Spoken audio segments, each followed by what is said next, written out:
Bismillahirrahmanirrahim. Assalamualaikum warahmatullahi wabarakatuh. Jumpa lagi di channel Devina Mutia.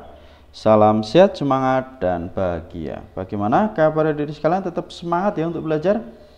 Dan untuk kesempatan kali ini akan kita lanjutkan bahasan soal-soal dari buku ISPS atau Erlangga Straight Point Series untuk SD atau MI kelas 5 pelajaran matematika ya. Buku ini sendiri diterbitkan oleh penerbit Erlangga dan dikarang Gunanto dan Desi Adalia. Adik-adik sekalian ya, sebelum belajar jangan lupa untuk selalu berdoa agar diberikan kemudahan dan juga kelancaran serta ketelitian.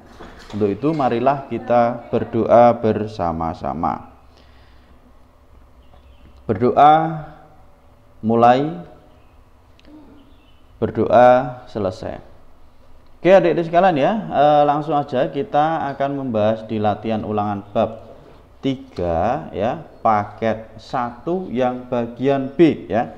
Yang mana di sini ada 5 buah soal ya. Kita mulai dari soal yang pertama ya. Perhatikan gambar berikut untuk menjawab soal nomor 1 dan 2 ya. Di sini ada denah ya, adik-adik sekalian ya. Di sini ada sebuah denah. Oke, saya perbesar terlebih dahulu ya.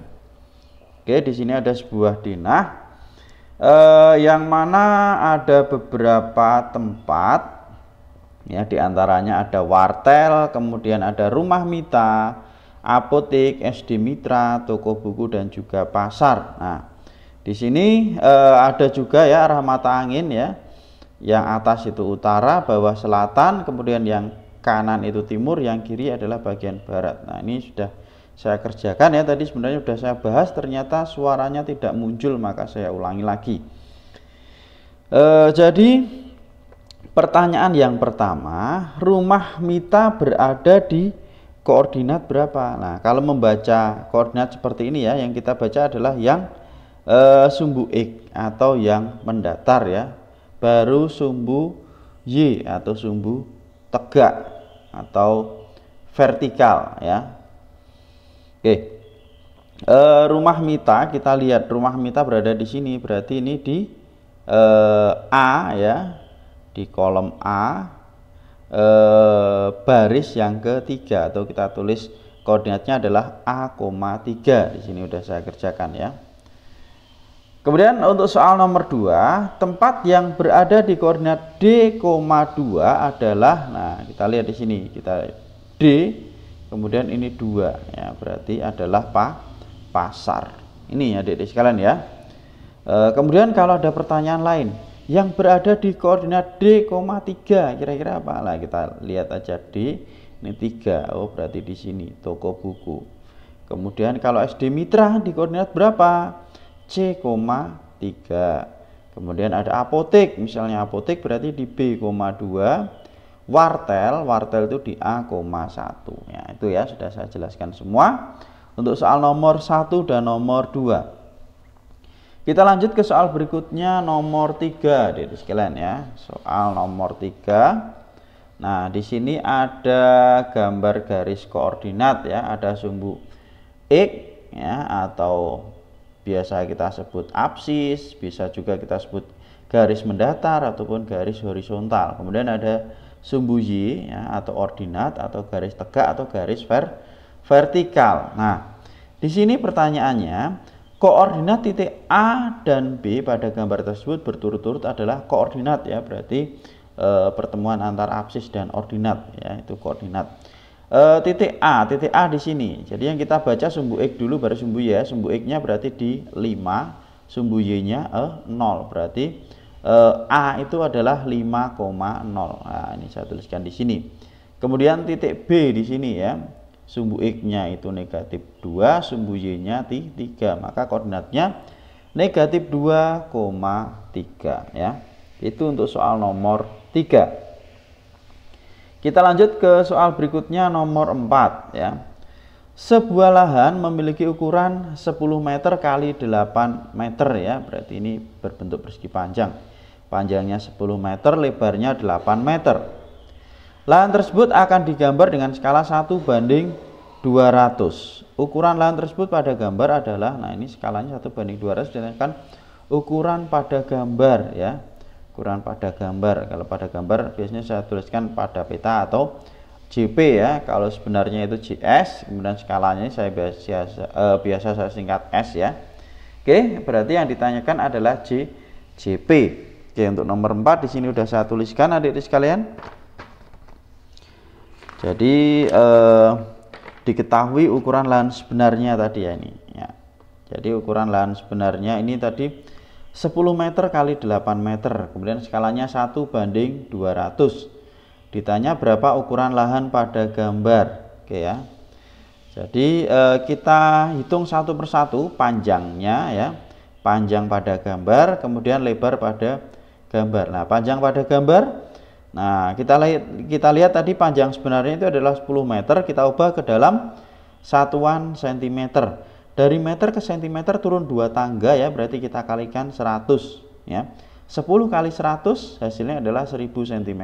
Nah, maka untuk menghitung JP ya atau panjang pada gambar itu adalah skala kalikan panjang sebenarnya. Skalanya tadi 1:200 dikalikan panjang sebenarnya tadi 1000 cm ya. Ini nolnya kita coret 2, berarti 1 kali 10 dibagi 2, 10 bagi 2 berarti 5 cm. Maka panjang pada gambar itu 5 cm. Kemudian lebar pada gambar ya sama JP rumusnya. Nah, tadi lebar sebenarnya 8 meter, kita ubah ke cm. Meter ke cm turun 2 tangga, kita kalikan 100 ya, 8 kalikan 100 berarti 800 cm. Nah, maka JP ya atau lebar pada gambar rumusnya adalah skala dikalikan lebar sebenarnya. Skalanya 1:200 dikalikan lebar sebenarnya tadi 800. Ini nolnya kita coret 2, 1 kali 8 bagi 2 hasilnya adalah 4 ya, 4 cm. Panjang pada gambarnya itu 5 cm, lebar pada gambarnya 4 cm. Jadi ukuran lahan pada gambarnya yaitu 5 cm dikalikan 4 cm. Itu adik-adik sekalian untuk soal nomor 4 ya. Kita lanjutkan ke soal berikutnya nomor 5. Pada denah tanah Pak Rahmat digambar dengan bentuk persegi panjang berukuran panjang 12 cm dan lebar 8 cm. Jika skala 1:300, luas tanah Pak Rahmat sebenarnya adalah, jadi ini diketahui ya. Tadi tanah Pak Rahmat itu bentuknya persegi panjang. Nah, seperti ini, persegi panjang itu ya.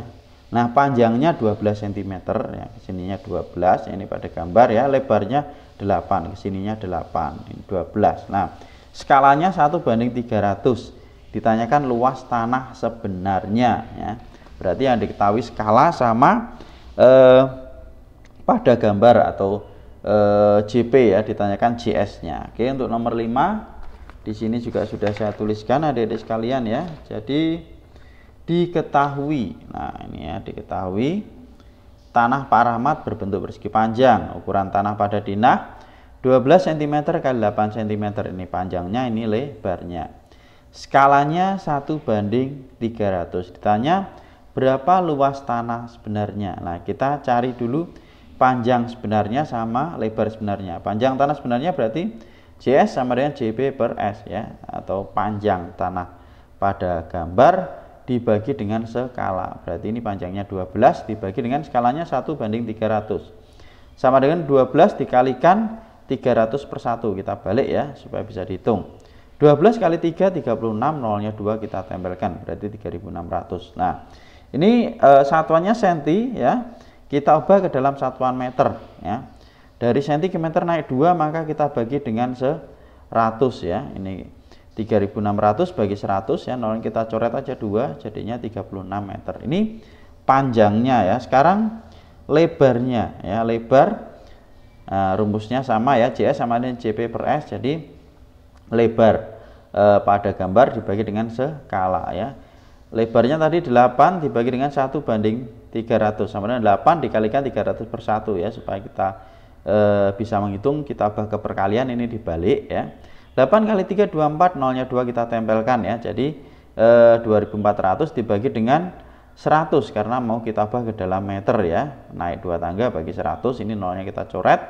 kita coret ya, jadinya 24 meter. Udah ketemu panjang sebenarnya, lebar sebenarnya. Maka luas tanah Pak Rahmat berarti panjang kali lebar 36 kali 24, hasilnya adalah 864 meter persegi. Nah, itu adalah luas tanah Pak Rahmat sebenarnya. Oke adik-adik sekalian ya, untuk bagian B sudah selesai kita bahas. Untuk bagian C nanti akan kita bahas di video berikutnya ya. Terima kasih sudah belajar bersama. Semoga bermanfaat. Mohon maaf apabila ada kekurangan. Saya akhiri. Wassalamualaikum warahmatullahi wabarakatuh.